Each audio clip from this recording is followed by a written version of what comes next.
What up, though, lads? Here, chill with me. Here to discuss and give you the recap of Smack Volume 7 that just went down. Overall, pretty solid card. Um, there was a battle that didn't happen, obviously, Suge versus B Dot, that probably could have elevated the card. Um, Get well soon. Suge, I hear he had some real health complications. So hopefully they get to run that back. B Dot was still there in attendance, showing love and enjoying the festivities, right?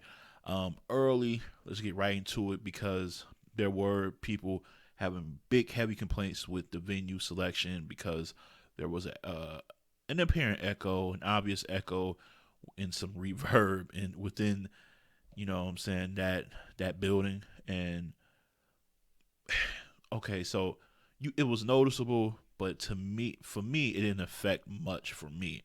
Now the MCs might have had an issue with it, granted, and some might blame that on their performance or lack thereof.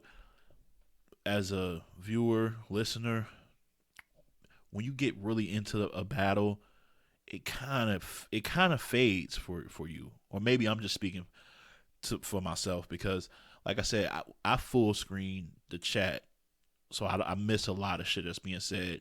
But sometimes I'll pan out, X out of full screen just to get a vibe of what they're saying. There's a lot of heavy complaints about the echoes and stuff like that, which is weird. It wasn't like you couldn't hear what they were saying, and it wasn't bouncing to the fact that it was like a big echo. I don't even say it was an echo. Like it wasn't like I was hearing like their shit like repeated right after they said something. It was more of just like a heavy reverb in the building. So I would say more of a reverb than an echo, but whatever. It wasn't that big of a deal to me, but it was just noticeable. And when anything's noticeable, people are going to complain. Now, let's get into the actual battles. First battle up was Arsenal versus Danny Myers.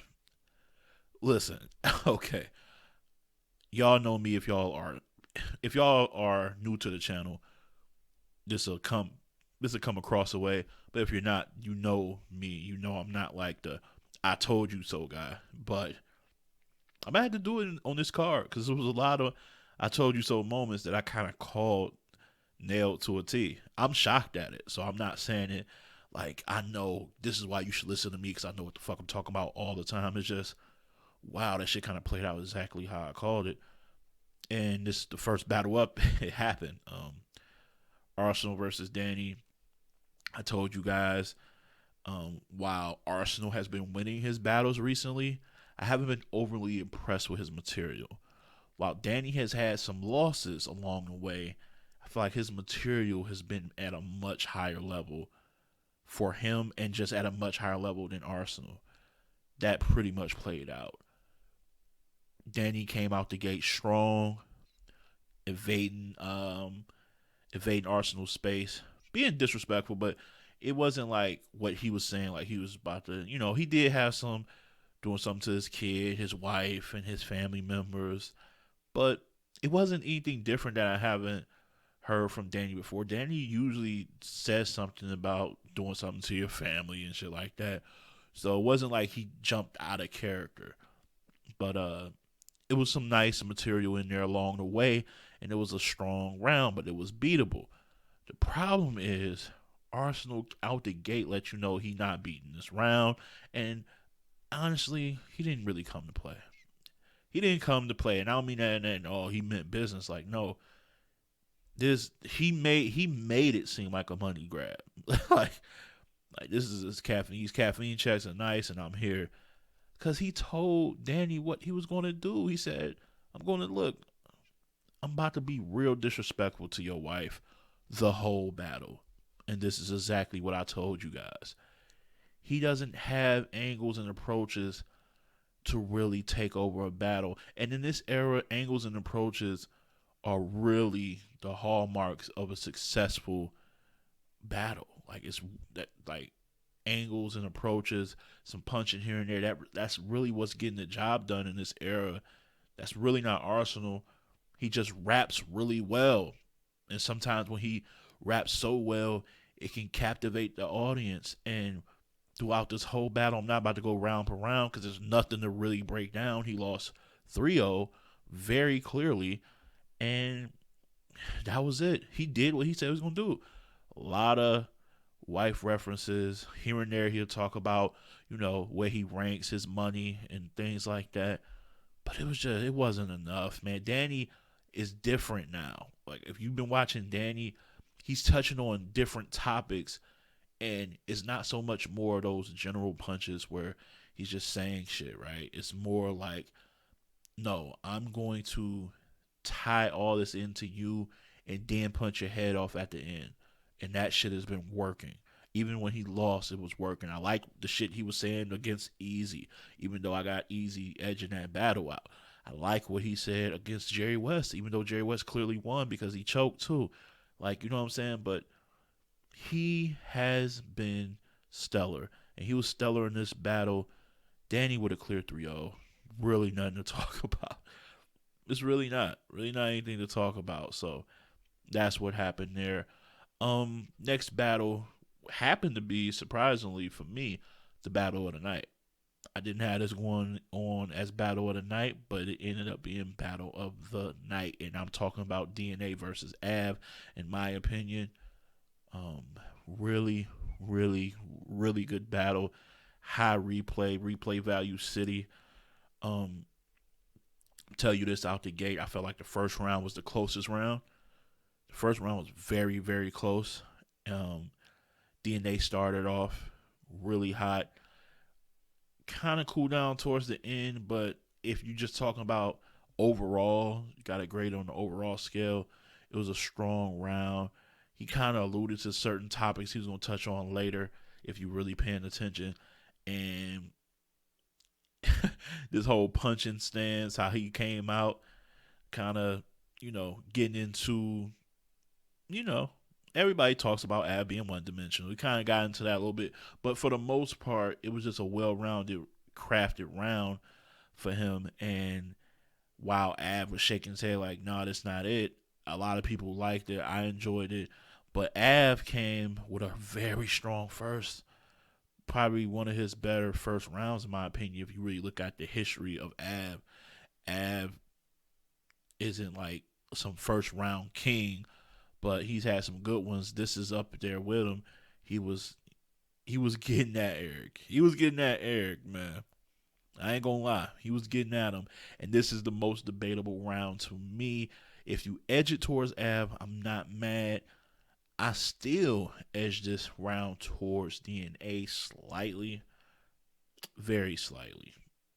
If I watch this again, I could probably give it to Av. I'm not gonna lie. I'm not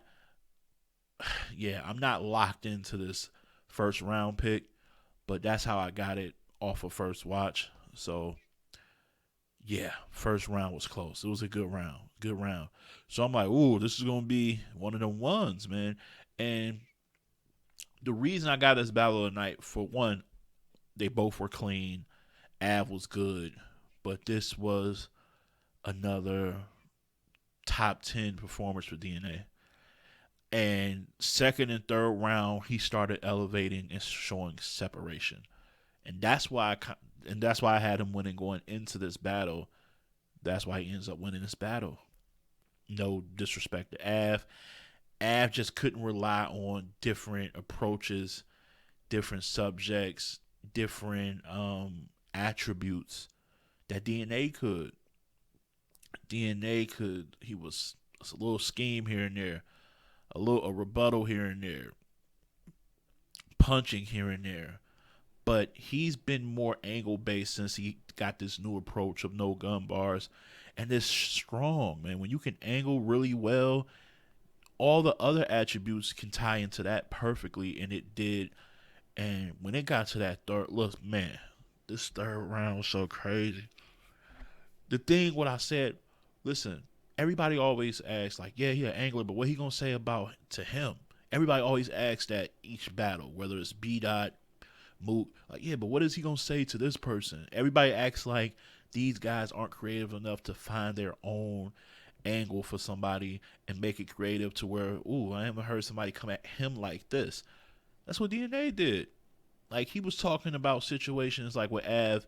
about his album that he that he really doesn't promote super heavy, and DNA is a stickler for that, about getting your name out there, repping, and trying to touch different avenues. Because I mean, come on, man, DNA is one of the best at that. ESPN, BET, um, shit, did a campaign ad for Biden. Like, he's out here doing different shit, so he's going to be able to talk about that to you, and it worked. And like I said, the way he tied in his manager Kenny, who was actually there, and he was going in, man. He was going in, and when it gets to Av's third, it's kind of like Mook versus Tay Rock. Like, Mook said so much real shit to apparently to people, or he said a lot of just dope shit. It was a heavy substance round.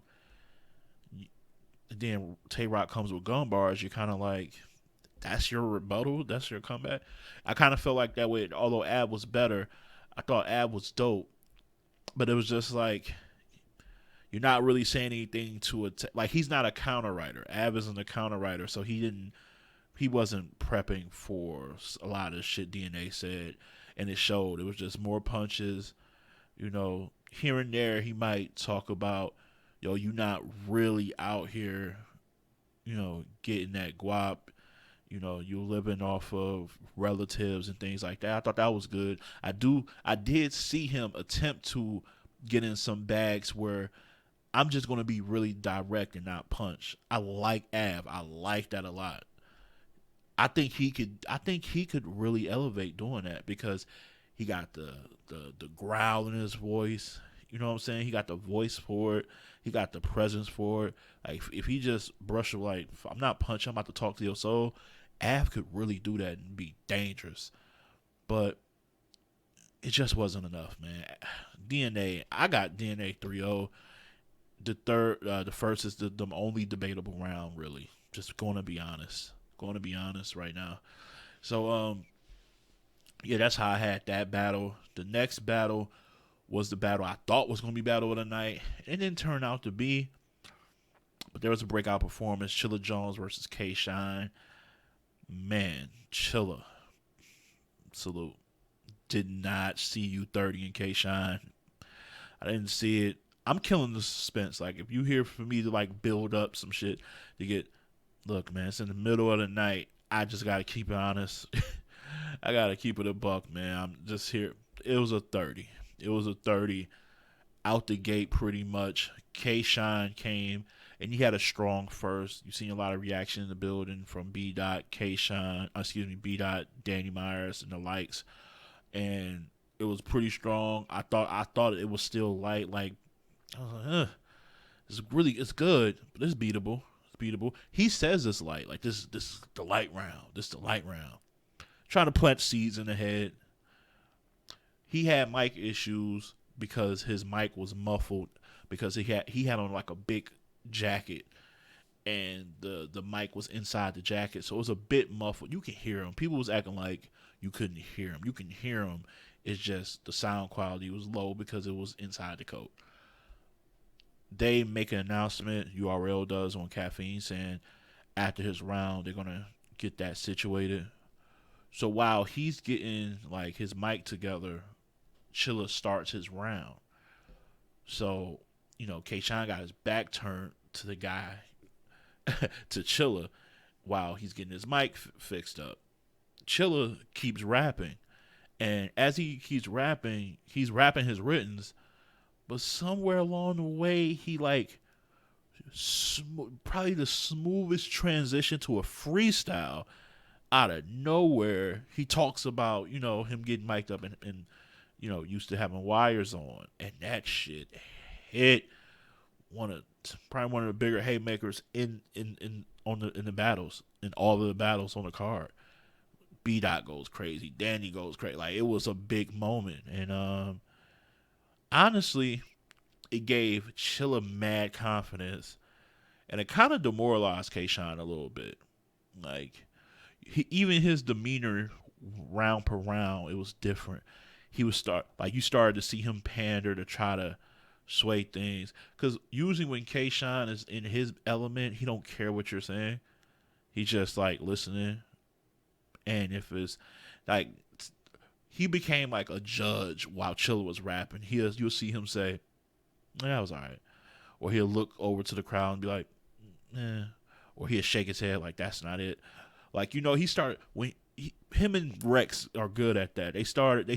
Their demeanor changes when they know they're losing a battle, and it happened, man. But K-Shine is a legend. He had a hell of a run, man. Hell of a run. Can't take that from him. It was an awesome run. Man, he won so many battles. And he was still flawless in his battle. He didn't choke or anything. It just the material. I just think it's hard to write for Chilla unless you had a personal relationship with him or something, because the whole losing the chain, coming over here, that's not really a strong enough angle. Like you can talk about it and maybe say a cold line out of it, but there's people with real angles about real life shit that's gonna hit harder than him losing the chain in a battle, because that's still battle rap. You get what I'm saying? It's not like some real skeletons in his closet type shit. So it's just gonna be hard to write for Chilla unless you a really good writer too. Especially in this setting. In this setting, leave him the fuck alone. I've been saying this since like last year. Like, leave him alone. If you're in this setting, it's gonna be hard, man. It's gonna be hard unless you're a fellow writer and rapper, like Real Sick was. You know what I'm saying? You got to be in that type of. That's why him and Kid Chaos makes a lot of sense. I seen people was like, "Yo, you wasting your opportunity. You stick to calling out Lux, but you calling out Kid Chaos." Kid Chaos, is Kid Chaos better than Lux to me all time or anything? No. But is Kid Chaos having better performances than recent Lux performances? Absolutely. So I want to see the two people that are in form right now get it cracking. Like, that's just it. Like, I need to see Lux come back and smoke some shit. He haven't, like, never mind. I ain't gonna get into that. But I do want to see that battle eventually. But I don't mind him calling out Kid Chaos. I think Kid Chaos deserves that. So, yeah, man, 3-0 breakout, like a legacy defining win for Chilla. Like that shoots up to the top of some of his biggest best wins for sure. Next matchup after that was I believe it was Jay the Nightwing versus the return of New Jersey Twerk. It's another I told you so moment. I literally said it really played out how I thought. Twerk is going to come out and give you one of his best first rounds. Think about what he did to Charlie Clips when I was like tweeting out "Pray for Charlie" and I was releasing Dove gifts for Charlie Soul in that first round because I was watching a dead man. But what Charlie's told y'all at the end of that round is a marathon, not a sprint. He gassed out, and Charlie ended up winning that battle. The second round was a close round, but most still gave it to Charlie Clips. Then he clearly wins the third. I told you guys. Told you. Now, this is not what I usually do. I told you guys. But tonight I am. It kind of happened like that. He was magnificent in that first round. The energy, the bars, the just presence is what makes him a star to a lot of people, man. It was crazy. Sidebar though, Jay's first was really good. Honestly, if he made his first his second, he clearly wins rounds 2 and 3. Like, that's how good his first was. Like, I almost feel like he wasted that round when he used it against Twerk's incredible round. Like, the second is much closer than it should be because he didn't do round placement properly. But no, man, it was that's a tough round to beat. It was a tough round to beat, man. Twerk was in his bag. He was, man. That's the, like I said, I wanted to see 3 rounds of Twerk versus Chilla. That round would have been one of those rounds in that Chilla battle. That's that high level Twerk. Pause. That's that high level NJT. You know what I'm saying? So I just knew it though. Second round is the closer round because he comes down a level, and I would say Jaden Nightwing came down a level too. This wasn't neither one of their rounds was as strong as their first, right? And it showed, it played out. I just like the structure. The structure over the actual, bars. Like NJT had some good bars in that second, but the structure and the writing along with the pace, he had a nice pace, and like some lines like to stall him out or whatever he said, like the shit that kind of went. I thought it was gonna go left when he said his setup to it, and then he brought it full circle, and it ended up being brilliant. Like Jay the Nightwing's here to stay, man. Jay Knight, I edged him that second round, and then the third round I thought he clearly won, and then in JT, he started freestyling because he didn't have a full third. He just did, but he didn't give up. He tried to freestyle through it, but you can clearly tell he's freestyling. But I look, I think for morale, I think that a lot of people are going to give him that second for some reason. I don't know why. I don't check the polls. I don't know what the polls are saying, but I can see people giving him the because the second is pretty close. I can see people giving, but if you're really listening, not just listening for moments, if you were really like just listening, like each layer of what they were saying, I think Jay kind of separated himself in that second, and then clearly wins the third. So I got Jay 2-1 in this battle. Sorry, I know. I'm sorry. I know the Bigger Nine crew is gonna be. I know they're gonna attack me in the comments, but it is what it is. That's how I got it. But it was good to see him back. He gave us another one of those classic rounds that people will remember. And yeah, that was pretty much it for that one. The main event I really don't even want to talk about. And I'm not going to, you know what? Tay Rock beat Averb. Clearly not really a debate to me. Verb did a lot of what I said people were going to knock him for, which was a lot of around the way rapping to get to a bigger point. And it's just not hitting in these rooms. Tay Rock, standard gun bar king shit. But I'm going to be honest, his, like, if you're gonna gun bar to death in this setting and in these environments and just in this era period, you don't even gotta be in this setting. Even when you go to the big stage, it gotta be seatbelt buckle up type shit because he put the gun down for that. But it gotta be just some crazy gun bar shit because Gunline King is Run Nitty and he takes them gun lines and references to a different level. Like I feel like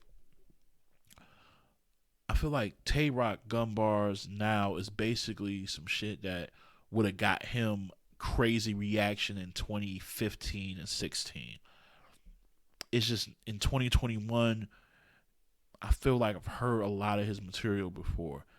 But in saying that, it was still better, more just more well put together than the shit that Verb was saying.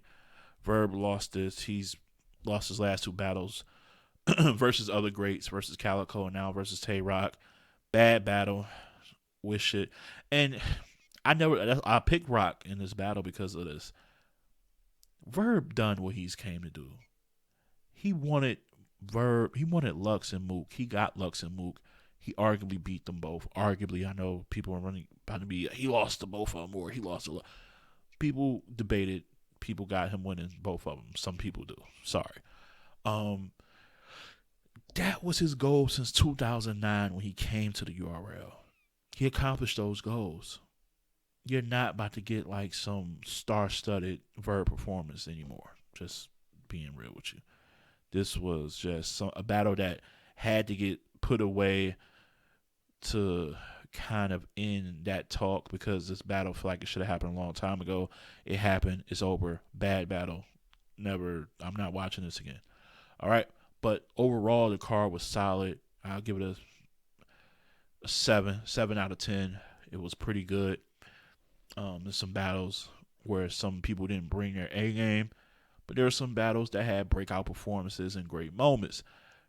Now, Smack Volume 8, I want to see more fresh faces. More fresh faces. All right. Get that going, and we can really take 2021 to an even higher level than they did with 2020. But I had a good time watching it, and you really can't complain, man. This shit is free. So anybody overly complaining gotta just relax, because if they start charging $50 and go back to watch battles, y'all gonna really feel like shit. All right, so just be easy. All right. That's my time, man. I hope y'all enjoyed the recap. I'm gone. Time to get some rest. Catch you on the next one. And as always, keep it battle rap. Love.